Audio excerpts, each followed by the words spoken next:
Ward number 6 માં Bharatiya Janata party દ્વારા અમે ચાર નવા ઉમેદવારોની પસંદગી થઈ છે. અમને જવાબદારી સોંપવામાં આવી છે. સમગ્ર ઇલેક્શનની ફેરણી દરમિયાન અમને ખૂબ સારો પ્રતિસાદ મળ્યો છે. લોકોએ આશ્વાસન પણ આપ્યું છે અને ખૂબ કામો પણ થયા. જે કામો થકી લોકો ખુશ પણ છે.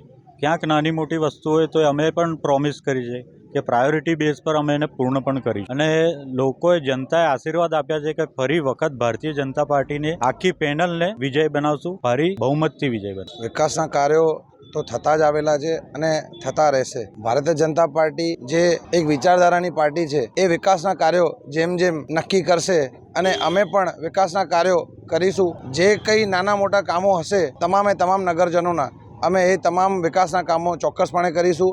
અને આ પૂર્વ વિસ્તારમાં સ્પોર્ટ કોમ્પ્લેક્સ આવે, સ્વિમિંગ પૂલો બને એવું અમે ભરપૂર પ્રયત્ન કરીશું. સૌપ્રથમ તો ભારતીય જનતા પાર્ટીએ જે અમને આ એક જવાબદારી સોંપી છે અને એક લોકોનું સેવા કરવાનો મોકો આપ્યો છે, તો એ સેવા અમે પૂરેપૂરી કરીશું અને એની પર અમે ખરા ઉતરીશું.